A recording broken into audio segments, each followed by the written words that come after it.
ငငယ်ရွယ်မဲ့ငွေကြေးဆိုင်ရာလွတ်လပ်ခွင့်ကိုရယူပြီးတန်းကြွယ်တထေးတယောက်ဖြစ်လာဖို့ဆိုတာဖြစ်နိုင်ပါမလားအန်ဂျေတမကိုရဲ့နာမည်ကြီးစာအုပ် The Millionaire First Lane ကတော့ဖြစ်နိုင်တယ်လို့ဆိုပါတယ်အဲ့လိုဖြစ်ဖို့အတွက်သူညွှန်ပြထားတဲ့အဓိကလမ်းညွှန်ချက်တွေကိုဒီကနေ့မှအတူတူလေ့လာကြည့်ကြရအောင်ပါဒီလိုမြင်ကြည့်လိုက်အောင်ချမ်းသာဖို့ကြိုးစားနေတဲ့ခရီးကိုကိုလိုချင်းတဲ့ပန်းနိုင်သူစီတွားနေတယ်လို့သဘောထားလိုက်ပါအဲ့ဒီပန်းနိုင်ကပဲအသက်ကြီးမှမဟုတ်ပဲငယ်ရွယ်ပြီးစွမ်းအင်တွေအပြည့်ရှိနေတဲ့အချိန်မှာအော်ငင်မှုကိုအပြည့်အဝခံစားနိုင်ဖို့ပါပဲဆိုတော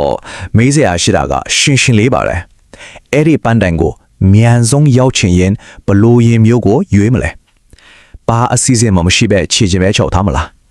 းဒါမှမဟုတ်နေခွေးပဲတင်းငိမ်တဲ့ထွန်စစ်ကြီးကိုပဲရွေးမလားအရှင်အပင်းဆုံးဖိတ်က Formula 1 ကားနဲ့ရောမောင်းချတွားချင်လားကဲဒါမဲ့တကယ်လက်တွေ့ဘဝမှာတော့ထူးဆန်းပါတယ်ငွေရေးကြီးရေးနဲ့ပတ်သက်လာရင်လူများစုဟာအမြန်ဆုံးကားကိုမရွေးကြပါဘူးအဲ့ဒီစားသူတို့ရဲ့ကံကြမ္မာကိုဒီပန်တာရဲ့လမ်းပြမြေပုံ၃မျိုးထဲကတစ်ခုပေါ်မှာပဲတိဆောက်လေးရှိကြပါတယ်ဒီမှာလူ၃မျိုးကိုတွေ့ရပါမယ်လမ်းမေးသွားတဲ့ဝီလျံလမ်းအနေနဲ့သွားတဲ့စတီဗန်ပြီးတော့လမ်းမြန်ပေါ်က friend တို့ပေါ့သူတို့တယောက်ချင်းစီရဲ့ငွေချိန်ပြီးတော့နောက်ဆုံးပန်းတိုင်ပေါ်မှာထားတဲ့အမြင်တွေကလုံးဝကိုကဘာနဲ့ချိပြီးကွာနေရကိုတွေ့ရမှာပါဒီယုံကြည်ချက်တွေကပဲသူတို့ရဲ့လောက်ရက်နဲ့ရောက်မဲ့ပန်းတိုင်ကိုဆုံးဖြတ်ပြီးတော့တာပါဒီနေရာမှာတင်တဲ့စိတ်ဝင်စားဖို့ကောင်းတာဒီအတွေးခေါ်တွေကနေသူတို့ရဲ့ဘန်ဒါရေးကံကြမ္မာကိုကြိုတင်ပုံဖော်ပေးမဲ့သင်္ချာညီမြတ်ချင်းတွေအဖြစ်ဘယ်လိုအသက်ဝင်လာတယ်လဲဆိုတာပါပဲ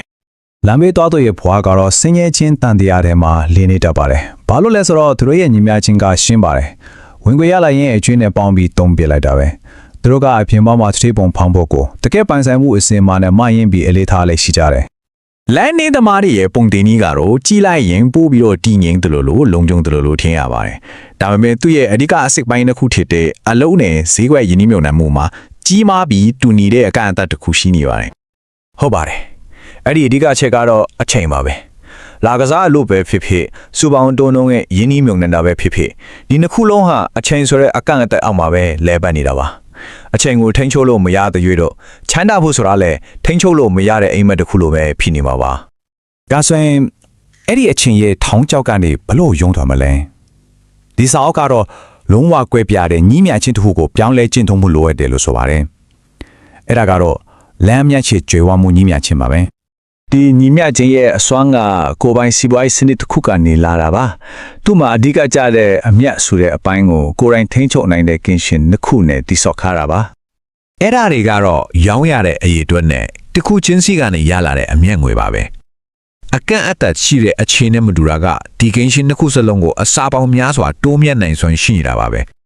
ဲဒါပေါ်ပဲလမ်းအနေနဲ့လမ်းမြန်ရဲ့အဓိကအကြဆုံးကွာခြားချက်ကိုရှင်းရှင်းလင်းလင်းပြနေတာပါလမ်းအနေကအချင်းဆိုတဲ့ပေါင်းထဲမှာပိတ်မိနေပေမဲ့လမ်းမြန်မှာတော့အကန့်အသတ်မရှိတဲ့ကင်းရှင်တွေနဲ့ရှေ့ကိုတိုးနိုင်ပါတယ်ဒီလိုအကန့်အသတ်မရှိတဲ့ကြောင့်ပဲကြီးမားတဲ့ခွေကြေးပမာဏတွေကိုအချင်းတို့အတွက်ဖန်တီးနိုင်တာပါစဉ်းစားကြည့်လေတစ်နှစ်မှာအလုတ်ချိန်သားတွေတသိန်းဆိုတာဘယ်လို့မှမဖြစ်နိုင်ဘူးဒါပေမဲ့ကိုယ့်ရဲ့ထုတ်ကိုဒါမှမဟုတ်ဝန်ဆောင်မှုအခုတသိန်းကိုတော့ရောင်းနိုင်ခြေရှိတယ်မဟုတ်လား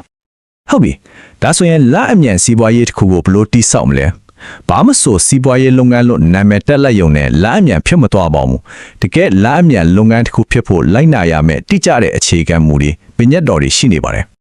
ဒီမြတ်တော်၅ပါးကစကားတစ်ခုလိုပါပဲစင်မှန်တဲ့လမ်းအမြန်စီးပွားရေးဟုတ်မဟုတ်ကိုစစ်ထုတ်ပေးတယ်အဓိကကတော့ထိန်းချုပ်နိုင်ရမယ်သူများအလွယ်တကူလိုက်မလုံနိုင်တဲ့အတားအဆီးရှိရမယ်လူတွေရဲ့လိုအပ်ချက်ကိုဖြည့်ဆည်းပေးရမယ်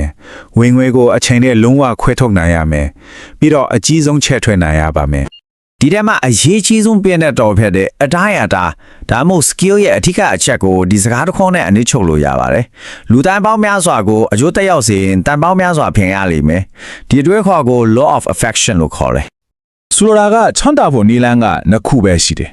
တစ်ခုက magnitudeလူနေနဲ့လေးကိုပဲတန်ဖို့အကြီးကြီးပေးတာဥပမာ Hollywood ကနာမည်ကြီး plastic surgery ဆရာဝန်လိုမျိုးပေါ့နောက်တစ်ခုက skill လူအများကြီးကိုတန်ဖို့တစ်ခုခုပေးတာဥပမာကဘာနဲ့ရောင်းနေတဲ့အလားကုန်တီစီလိုမျိုးပေါ့ဒီနေ့လည်းနှစ်ခုနဲ့ကျွဲဝမှုကိုတိစောက်နိုင်ပါတယ်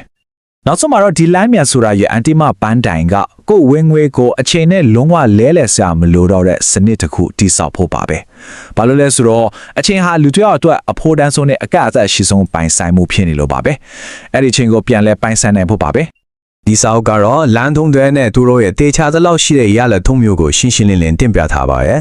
ဆိုတော့နောက်ဆုံးအနေနဲ့စဉ်းစားစရာမိခွန်းတစ်ခုပဲကြပါတော့တယ်ဘယ်လမ်းကိုရွေးချယ်သွားမလဲဆိုတာပါပဲ